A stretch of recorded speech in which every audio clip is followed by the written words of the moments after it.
You're listening to the Betoota Advocate's weekly news wrap on Desert Rock FM 96.5. Welcome back to the Betoota News Bulletin. The date is the 29th of August. We're recording live in the Baxter Boot Studio on Daru Street in the Old City District, downtown Betoota. You're joined by myself, Editor Clancy Overell. With me, of course, Editor-at-Large Errol Parker. How are you, Errol? Salam al-alaikum, Clancy.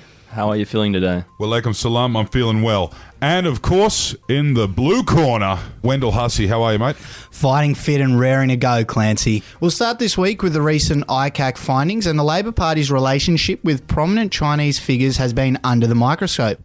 Yesterday, we broke a story about Albo dismissing accusations of Chinese influence over the ALP between slurps of lychee bubble tea. Yes, Mr. Albanese, or Nihalbo, as he is now known in some circles, has denied the claims that his party is basically a wishing well for Chinese dollars. Yes, this follows revelations about the 100,000 big ones being donated to the party by a Chinese billionaire with strong connections to the Chinese government, as well as a string of murky dinners, ceremonies and awards nights featuring politicians and high-ranking Chinese business people and figures.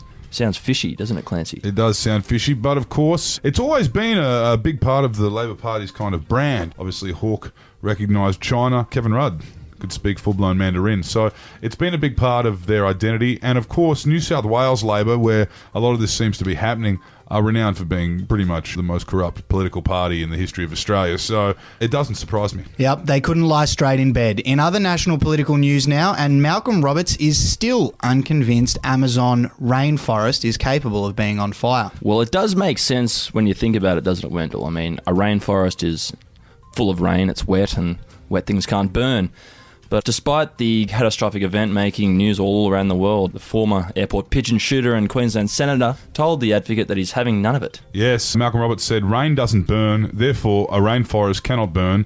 If that doesn't make any sense, then God help you. Yes, well, God help you, Malcolm. Moving on.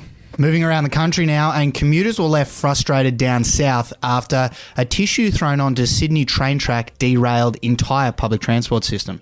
Well, a single used tissue, as far as we know, managed to bring the whole transport network to a standstill in the middle of peak hour, with some travellers complaining that they spent hours cooped up in trains, buses and ferries all over the city. Still investigating where the tissue came from and whether it was a happy or sad tissue, but the Premier, Gladys Berejiklian, has promised she'll privatise the transport system to make sure this doesn't happen again. That should keep fares low and the trains running on time, because the pokey machine revenue simply cannot do that. Sydney, what a place. You do always say it's the worst city in the country, Errol. Now, elsewhere around the country, an overly competitive stay-at-homers urged to calm the fuck down about Book Week. Yes, that's right. It's been dubbed the Super Bowl for the stay-at-homers, the grand final week. But, mothers and fathers around the country have been urged to reel it in a bit, as Book Week 2019 actually ended up looking a lot like Halloween would in the States, where they actually celebrate it. Yeah, I remember this story from Book Week last year, where we had a local father up there at Betoota Heights who was inspired by the release of The King, Wally Lewis's autobiography, and he let his son go to school dressed up as the King himself, but he did shave off the top of his head and give him a lot of decent facial hair. Yes, the old George Costanza. It's an interesting thing, and Book Week has obviously gone from favourite fictional book characters, the Harry Potters, the Hermiones. It's now anyone who's in a book. In fact, it's moved on to anyone who is of high profile. So there's a lot of kids going as their favourite athletes.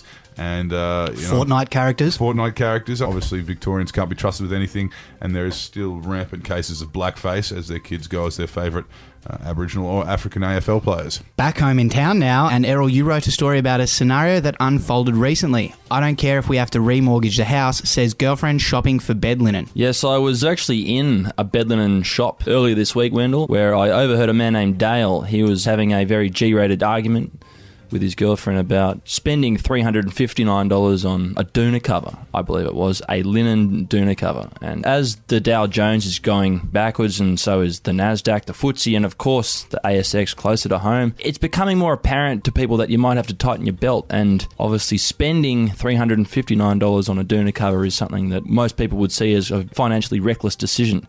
And I think that Dale, as much as he tried to wriggle out of the purchase, it wasn't working for him. Well, Aaron Ralston would have had an easier time wriggling out from underneath that boulder down in Utah than old mate Dale would have getting out of purchasing that Doona cover, but that's just the way it goes, mate. That's just the way it goes. Yeah, Gary Stewart, one of our loyal readers from town, commented on that story saying this whole replace your bed / mattress / cushions / curtains and bedroom furniture every couple of years thing is bullshit. It reminds me of the diamond mob creating a market by pushing engagement rings down our throats. You sound like a lifelong bachelor, Jerry, and sounds like you haven't had to purchase any of those things. Don't get him started on 5G either. Thank you, Jerry with the G. Now, that's all I've got in front of me, so that will do for another week. Thanks for tuning in. Please do join us again next time. Until then, I'm Wendell Hussey. Kind regards, cheers, and warmly, Clancy Overell. And I'm Errol Parker.